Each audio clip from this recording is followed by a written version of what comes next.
the story that the music tells is always more real and more honest than anything you can put into words because there's no translation. We're not listening to speech and translating into thought. The music is its own direct contact to your emotional being.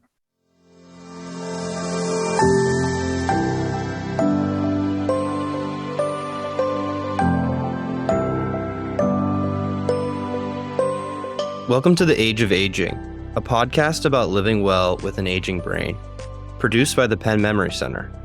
I'm Jake Johnson. And I'm Terrence Casey. So, Terrence, I'm kind of curious, what's your experience with art and music? Do you have a background in it at all?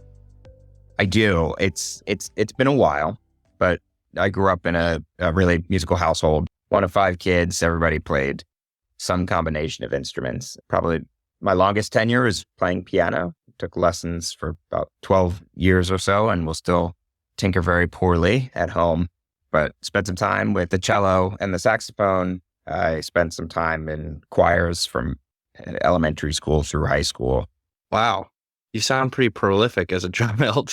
You ever hear the phrase of master of none? That was where I Right. was. I love dabbling in a lot of different instruments, but I was always a second chair at best at my various instruments. I'm gonna sound pretty pathetic in comparison, but I've had very little.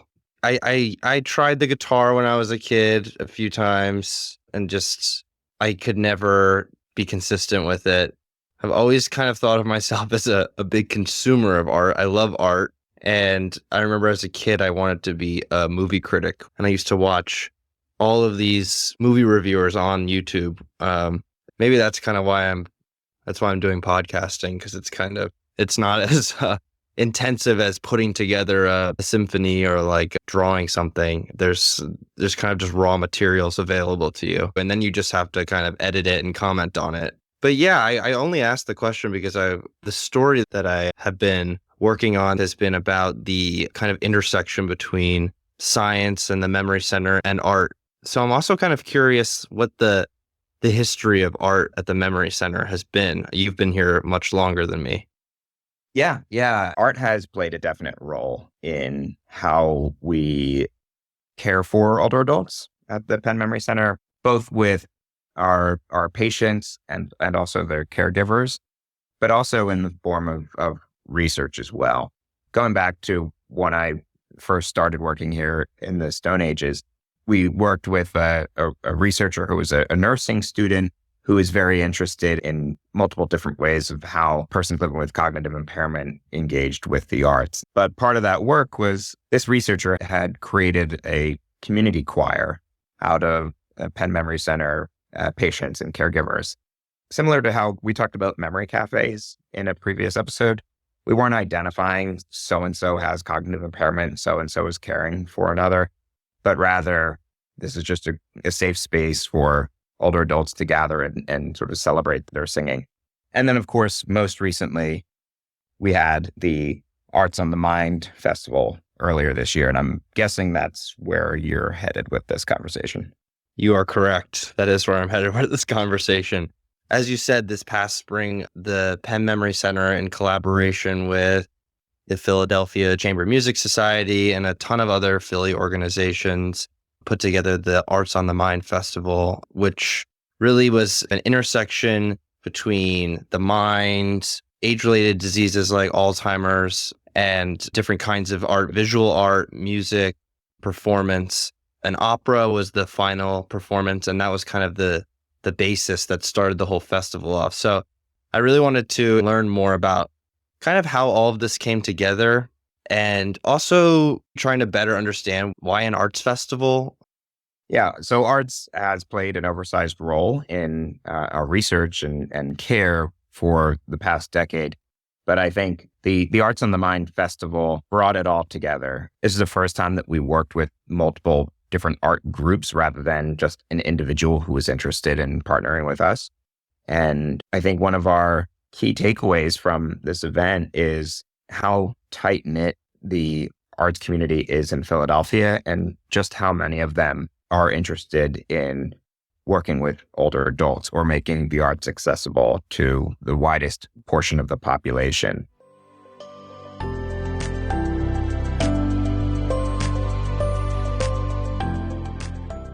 For today's episode, I want to start at an event from earlier this year in March of 2024 at the Franklin Institute in Philadelphia. Welcome, my name is Jayatri Das and I'm Chief Bioscientist here at the Franklin Institute. Welcome to tonight's Conversation Lab. The Franklin Institute is one of the oldest science museums and institutions for science education in the country. It, along with the Penn Memory Center, the Philadelphia Chamber Music Society, the Philadelphia Film Society, the Free Library, and Arts Philadelphia, formed a seemingly unlikely collaboration of Philly-based organizations this past spring.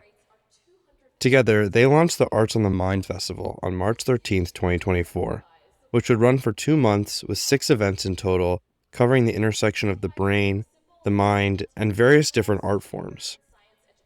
The first event at the Franklin Institute was called Science Matters, a Conversation Lab, and began with inviting guests to tour the Your Brain exhibit, which displayed different representations of the brain, as well as explored how the brain creates our perception. Following the self-guided tour was a conversation between Penn Memory Center co-director and executive producer of The Age of Aging, Dr. Jason Karlawish, and writer and artist Dr. Anne Basting. Thank you. Thank you. Hi, Jason. Hi. Dr. Karlawish and Dr. Basting started off by first addressing why a doctor and an artist were on stage together. And what followed was a discussion of the brain, the mind, and their relationship to creativity. The mind isn't just the brains. It's not just tasting coffee. It's tasting coffee as bitter or delightful. It's not just hearing music as a sound, but hearing it and then thinking of a color. And that's that aspect of experience. And that's what mind is about. So why are we then talking about creativity? Because that is a creative process, right? Interpreting and experiencing the world and making sense of the world as you move through it is actually a creative process. I usually do, I start out in training and I'll say, who here is creative? And then like 3 sheepish people halfway raise their hand. And then I say, okay, let's try it again. Who here is human? Let's go people. I think you're all human because it's an innate human capacity. It is actually our process of being conscious. It's bringing in all of the surroundings. Interpreting and experiencing the world and making sense of the world as you move through it is actually a creative process. So through Dr. Basting's understanding, it's the work of the mind taking in and interpreting the world around us that makes us inherently creative creatures. In this way, art is not only something that makes us human, but also a way we might better understand the human mind. I think this is a good starting point for understanding why so many organizations from different backgrounds came together to make an arts festival about the mind happen. And as director of the Chamber Music Society, Miles Cohen told me, it all started with a funny coincidence. So in the summer of 21, I get approached by a good friend of ours who's a mezzo-soprano who was spending time singing at the Marlborough Music School and Festival in Southern Vermont. And she says, I've been working on this project at Santa Fe, the Santa Fe Chamber Music Festival. It was an incredibly moving experience with a mezzo and a tenor and a clarinetist and a string quartet. And I said, so who's the composer? Mark Nightkrug, a composer that is one of the more well-known American composers of a generation or two ago, has been around for a while. She said, but the 2 characters that are the main emphasis, there is a musical component because the lead is a singer and the female, and the lead male is her pianist. And then in offstage, they're husband and wife. I said, well, this sounds fantastic. I said, where are we going with this? She says, well, the lead singer has early onset dementia. And I said, So she went on to tell me about how she personally related to the story because of her own family life and having walked through it, what it's like to have someone who has Alzheimer's and dementia. Then coincidentally, I come back from Vermont and I get a phone call from our friends, Judy and Alan Friedman. They said, we'd like to have lunch. We want to tell you about something we saw this summer. I had no idea where they were going with this. And it turns out they had been to see A Song by Mahler, which is the name of this music theater performance. And they said, you should bring it to Philadelphia. Judy Brick Friedman and her husband, Alan Friedman, live in Philadelphia and often travel to Santa Fe for music. And it was in Santa Fe that we first heard this program of Mark Nykrug. A friend of ours, Doug Fitch, was directing. Doug is brilliant. And so we said, well, we don't know what that is, but if Doug's involved, we're going to go.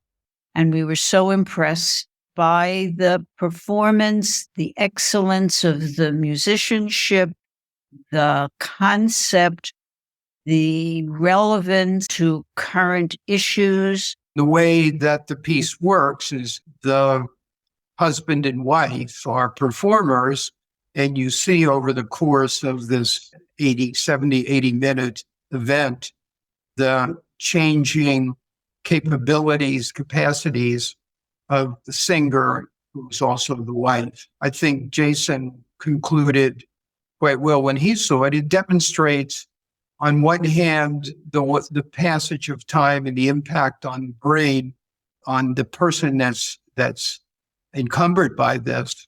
And at the same time, the relationship changes and the tremendous stress that's placed upon the caregiver. And we saw that it had not been performed in Philadelphia. And so we went to Miles and proposed that he consider it. Once Miles was on board with the idea of bringing A Song by Mahler to Philadelphia, the question became how to best put on the show. Judy suggested that given how affecting the topic was, the piece should have some way for the audience to engage with it. The group ultimately came up with the idea for a panel discussion following the performance and decided to reach out to the Penn Memory Center to help with this aspect. And then when they got into Jason's hands, being somewhat uncovered in his expansiveness, he was able, in conjunction with Miles, to develop what we are very proud to say was an extraordinary 2-month program. And so I got on the Zoom call. Dr. Karlawish. It was started out as a very ordinary, like, okay, well, we'll have a panel. And things just started to click because it became very clear to me that this piece was just not yet another artistic work about Alzheimer's that narrated, gee, how bad it is, but a very thoughtful treatment of what it is like to be a person living with this disease. What about some more work that surrounds this general topic of using the arts to better understand the answer to the essential question of mind perception, which is, what is it like to be? So immediately Jason was like, let's partner, let's do this together. And I said, oh, that would be phenomenal. But we can do more than this, Jason said. And I was like, oh, okay. He's like, we should reach out to Gayatri Das at Franklin Institute. I said, okay. I said, well, should we reach out to maybe Free Library and see if we can do some sort of book reading? He said, sure, we could do that too. So basically what we decided, to make a long story long, was to take this idea and put a prism to it and kind of keep turning the prism and seeing it in different contexts so that when the audience came in, they would have a foundation that made it easier. So the stage was set for the Arts on the Mind Festival. Returning to that first event at the Franklin Institute, Dr. Karlawish and Dr. Basting's discussion of creativity in the mind was not just purely conceptual. In fact, Dr. Basting, whose mother also has dementia, has used this notion to help access the minds of people whose cognition has been impaired by diseases like Alzheimer's. At the core of Dr. Basting's work are what she calls beautiful questions. These are open-ended questions meant to engage the mind and open up an opportunity for collective meaning-making. The way I will explain it is just from my own personal experience of years and years of working in memory care centers or locked Alzheimer's units or sitting with my mom or other friends, which is I can't process, I can't retrieve that word. In fact, I can't get a word out, so I'm going to give you a sound. It becomes a process of figuring out how to invite out the meaning making. Dr. Basting said it was during her visit to a locked Alzheimer's unit where she first tried using beautiful questions and then improvisation to create a story with the patients. I just tore a picture out of a magazine, and it was a picture of the Marlboro Man, like the classic Stetson profile. And I just said, what do you want to call him? And someone said Fred. And I said, great Fred. Fred, is that right? Fred. Fred who? Fred Astaire. Awesome. Where would you like to say he lives? There's no right or wrong answer. You could say anything you want, and I will weave it into this story. Oklahoma. And then someone started to sing, Oklahoma. Sing with me. Oklahoma, where the go sweeping down the plain. And then I just echoed that. And then I would repeat all of the answers that had come out in like a wave, so that the moment of creativity, access to the point of contribution was always right in front of them. And you do that, and they could have given movement, they could have given sounds, and in fact they did. And I would just echo them all and weave them together, and always present them with another question after I had brought the moment of creative engagement back to them, so that they were at the point of entry, always at the point of entry. Dr. Basting's work shows us not only how creativity can help us access the minds of those with damaged cognition, but how it connects with all of us. Here's Mark Nightkrug, director of A Song by Mahler, discussing the way he sees his music reaching audiences. The power of music is not only inevitable, but there's no defense against it. You cannot unhear what's going on. And the power of that underlying this story is what really makes the impact. The story that the music tells is always more real and more honest than anything you can put into words, because there's no translation. We're not listening to speech and translating into thought. The music is its own direct contact to your emotional being. For Miles Cohen, this connection and intense intimacy is a central aspect of chamber music. Chamber music to me is a conversation between two musicians, and usually somewhere up to 12 musicians. But it's typically a very intimate conversation between 2 and 4 or 6 people. And they are inviting an audience into that conversation to be a part of it. This invitation to conversation and reflection seemed to arise with each of the performances of Arts in the Mind.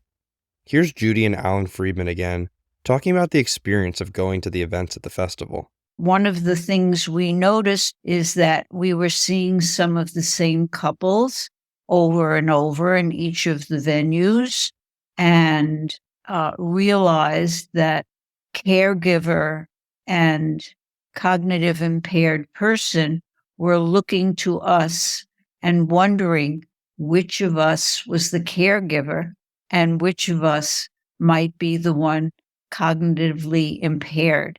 And it allowed us an excuse for introspection about our own feelings in relation to the issues that are raised for the caregiver and the person with dementia. It's like, oh, is it me? No, it's him. It's not him. It's not me. But what if it were? For me, it was the end performance. As we said earlier, Judy had asked that there be some sort of talkback afterwards. And so there we were in the Perlman Theater, which we've been in maybe not 100 times, but close. And usually in a talkback, you have 10 people, 20 people that are either related or to the performers or really diehards. And we looked around, and I would say 80% of the people were there for the post-performance discussion. And to me, it really showed how much the event was more than just a performance, that it was a communal moment where people could come and think about this issue, how it's affecting them and how it's affecting other people. Whether it's Dr. Basting's beautiful questions, Mark Nightkrug's A Song by Mahler, or the collaborative process creating the Arts in the Mind Festival, it seems it's this communal creativity that engages the mind and leads us towards greater empathy for one another. I think Dr. Karlawish said it best. Acts of creativity and or witnessing creative acts are really, those moments when our mind is fully being a human mind.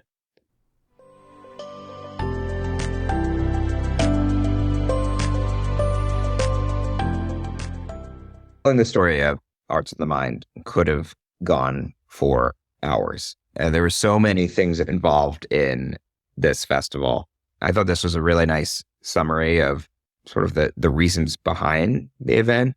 I appreciated Dr. Karlawish's summary, where he said that the point of the Arts of the Mind Festival was to use the arts to better understand the question, what is it like to be? I think one of the main mistakes people make when they talk about using arts for older adults living with cognitive impairment is they think of the arts as a babysitter, a way to pass the time that is different than sitting someone down in front of a television. And that's not what we wanted. It's not what the Friedmans envisioned. It's not what Miles Cohen envisioned. Whether people were creating or consuming art, the festival really provided these countless opportunities for people to see themselves in art, to see themselves in a community of artists, or to see themselves in a community that appreciates art. Anne Basting described it as creative engagement. This is sort of an autobiography on display rather than a hobby or just a way to pass the time.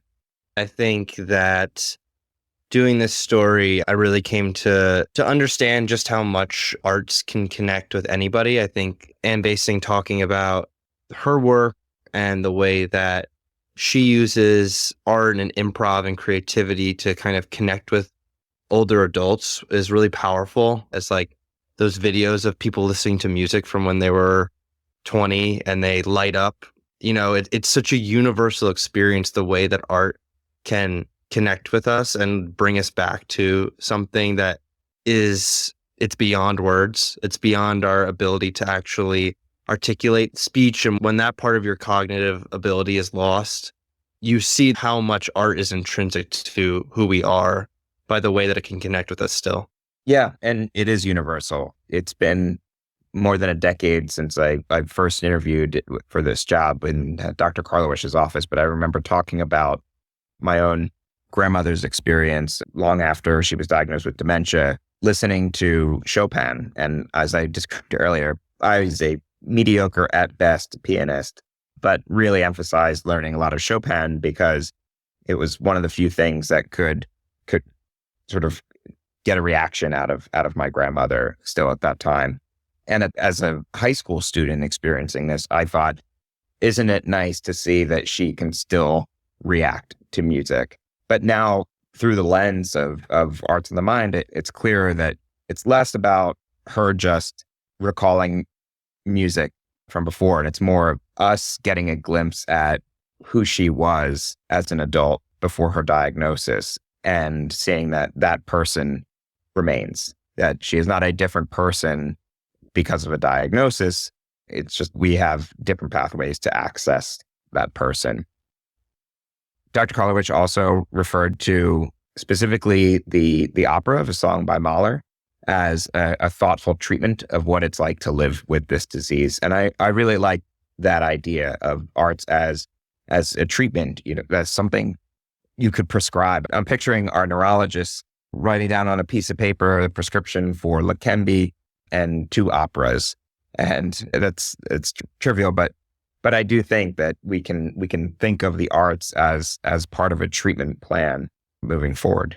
While doing this piece, I was also having a sort of creativity inception or something as I was working on it, because it was so funny to listen to people talking about creativity and then hearing the very creative, collaborative way that the whole festival came together. It was such an act of creativity. They had no idea where it was going when they were doing it. And then for me to be another layer removed, editing all of this audio together and choosing which interviews to put where and talking to different people, it was just like such an example of humans as meaning-making machines. Like we are constantly organizing and reorganizing and throwing out ideas and seeing what sticks.